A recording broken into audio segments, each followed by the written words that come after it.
Oh my god. Guys, এত সুন্দর যে এক কাপ কফি খাইলাম, এইটার আত্মকাহিনী, এটার পিছনের কাহিনী যে কত ভয়াবহ, কত কষ্টদায়ক কি বলবো আপনাদের। এই দেখেন কি সুন্দর একটা ছোট্ট কিউট পাতিল আমার আম্মু আমাকে গিফট করছে। আরও একটা করছে এর থেকে একটু বড় সাইজের। তো এই ছোটটা গিফট করছে, এটাতে যেন আমি সুন্দর করে দুধ জাল দিতে পারি, ঠিক আছে। কিন্তু এই দুধ জাল দিতে গেলে আমার যে কি হয়, আমারে ভূতে ধরে না কি হয়, আমি ঠিকই দুধের দিকে তাকায় থেকে গ্যাস কমায় দিয়ে থাকি। যখনই আমার কোনো কাজ পড়ে যায়, আমি জাস্ট দরজা থেকে রান্নাঘর থেকে বের হয়েছি বা মুখটা সরাইছি, নাই দুধ উথাল উঠে আমার চুলা, আমার পাতিল সব কিছু শেষ। তো এই যে দেখেন, এই সুন্দর বড় পাতিলটাও আম্মু আমাকে দিছে, আর এই সুন্দর কিউট ছোট পাতিলটাও আম্মু আমাকে দিছে।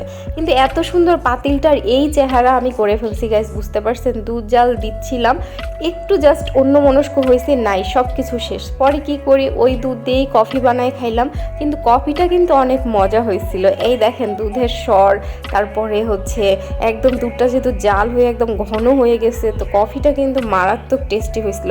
কিন্তু আমার চিন্তা এইটা না, আমার চিন্তা হচ্ছে ওই পাতিলটা আমি কিভাবে পরিষ্কার করব।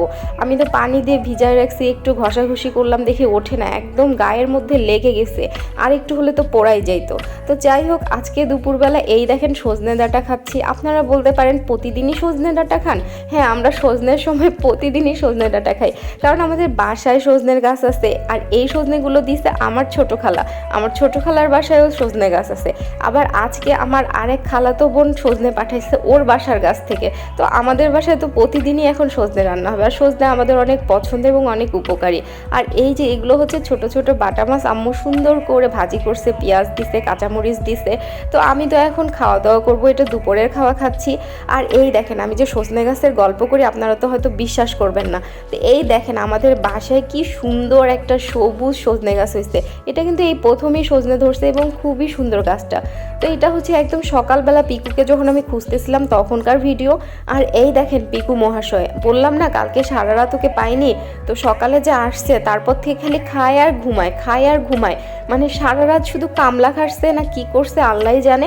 এখন উল্টে পড়ে পড়ে ঘুমাইতেছে, মানে ওর ঘুম দেখে আমারই মাথা নষ্ট, এত ঘুমায় কেমনে একটা বিড়াল। তারপর সবাই কেমন আছেন? আমার ভিডিওটা ভালো লাগলে অবশ্যই একটা লাইক, কমেন্ট এবং শেয়ার করবেন।